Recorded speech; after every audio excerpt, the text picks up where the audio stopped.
बोले विष्णु भगवान की जय। देवस्यनी एकादशी।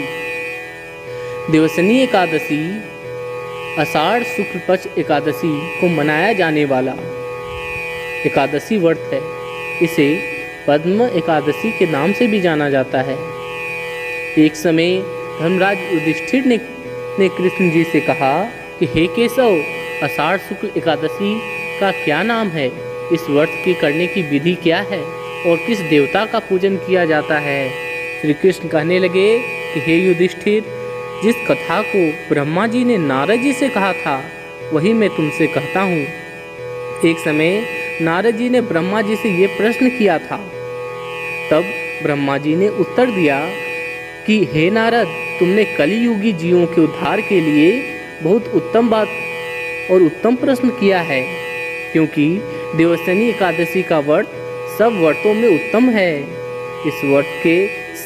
इस व्रत से समस्त पाप नष्ट हो जाते हैं और जो मनुष्य इस व्रत को नहीं करते वे नरकगामी होते हैं। इस व्रत के करने से भगवान विष्णु प्रसन्न होते हैं। इस एकादशी का नाम पद्मा है। अब मैं तुमसे एक पौराणिक कथा कहता हूँ, तुम मन लगाकर सुनो। सूर्य वंश में मानधाता नाम का एक चक्रवर्ती राजा हुआ था, जो सत्यवादी और महान प्रतापी था। वह अपनी प्रजा का पुत्र की भांति पालन किया करता था। सारी प्रजा धन धान्य से भरपूर और सुखी थी। उसके राज्य में कभी अकाल नहीं पड़ता था। एक समय उस राजा के राज्य में 3 वर्ष तक वर्षा नहीं हुई और अकाल पड़ गया। प्रजा अन्न की कमी के कारण अत्यंत दुखी हो गई। अन्न के न होने से राज्य में अज्ञादी भी बंद हो गए। एक दिन प्रजा राजा के पास जाकर कहने लगी कि हे राजा, सारी प्रजा त्राही त्राही पुकार रही है, क्योंकि समस्त विश्व की सृष्टि का कारण वर्षा है। वर्षा के अभाव से अकाल पड़ गया है और अकाल से प्रजा मर रही है। इसलिए हे राजन, कोई ऐसा उपाय बताओ जिससे प्रजा का कष्ट दूर हो। राजा मानधाता कहने लगे कि आप लोग ठीक कह रहे हैं। वर्षा से ही अन्न उत्पन्न होता है और आप लोग वर्षा न होने से अत्यंत दुखी हो गए हैं। मैं आप लोगों के दुखों को समझता हूँ। ऐसा कहकर राजा कुछ सेना साथ लेकर वन की तरफ चल दिए। वह अनेक ऋषियों के आश्रम में भ्रमण करता हुआ अंत में ब्रह्मा जी के पुत्र अंगिरा ऋषि के आश्रम में पहुँचे। वहाँ राजा ने घोड़े से उतरकर अंगिरा ऋषि को प्रणाम किया।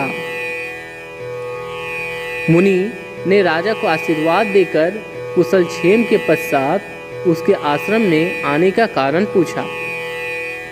राजा ने हाथ जोड़कर विनती भाव से कहा कि हे भगवान, इस प्रकार से धर्म पालन करने पर भी मेरे राज्य में अकाल पड़ गया है। इससे प्रजा अत्यंत दुखी है। राजा के पापों के प्रभाव से भी प्रजा को कष्ट होता है, ऐसा शास्त्रों में कहा गया है। जब मैं धर्मानुसार राज्य करता हूँ तो मेरे राज्य में अकाल कैसे पड़ गया, इसके कारण का पता मुझको अभी तक नहीं चल सका। तब मैं आपके पास इसी संदेह को दृढ़ कराने के लिए आया हूँ। कृपया करके मुझे इस संदेह को दूर कीजिए। साथ ही प्रजा के कष्ट को दूर करने का कोई उपाय भी बताइए।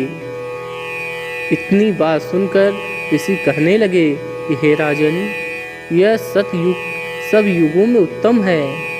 इसमें धर्म को चारों चरण सम्मिलित हैं, अर्थात इस युग में धर्म की सबसे अधिक उन्नति है।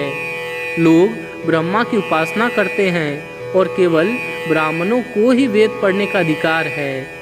ब्राह्मण ही तपस्या करने का अधिकार रख सकते हैं, परंतु आपके राज्य में एक शूद्र तपस्या कर रहा है। इसी दोष के कारण आपके राज्य में वर्षा नहीं हो रही है। इसलिए यदि आप प्रजा का भला चाहते हो तो शूद्र का वध कर दो। इस पर राजा कहने लगा कि महाराज, मैं उस निरपराध तपस्या करने वाले क्षुद्र को किस तरह मार सकता हूँ? आप इस दोष से छूटने का कोई दूसरा उपाय बताइए। तब ऋषि कहने लगे कि हे राजन, यदि तुम अन्य उपाय जानना चाहते हो तो सुनो। आषाढ़ मास के शुक्ल पक्ष की पद्मा नाम की एकादशी का विधि पूर्वक व्रत करो। व्रत के प्रभाव से तुम्हारे राज्य में वर्षा होगी और प्रजा सुख प्राप्त करेगी, क्योंकि इस एकादशी का व्रत सब सिद्धियों को देने वाला है और समस्त उपद्रवों को नाश करने वाला है। इस एकादशी का व्रत तुम प्रजा, सेवक तथा मंत्रियों सहित करो। मुनि के इस वचन को सुनकर राजा अपने नगर को वापस आया और उसने विधि पूर्वक पद्मा एकादशी का व्रत किया। इस व्रत के प्रभाव से वर्षा हुई और राजा को सुख प्राप्त हुआ। अतः इस मास की एकादशी का व्रत सब मनुष्यों को करना चाहिए। यह व्रत इस लोक में भोग और परलोक में मुक्ति को देने वाला है। इस कथा को पढ़ने और सुनने से मनुष्य के समस्त पाप नाश को प्राप्त हो जाते हैं और सभी बंधनों से छूट जाता है। बोलिए विष्णु भगवान की जय।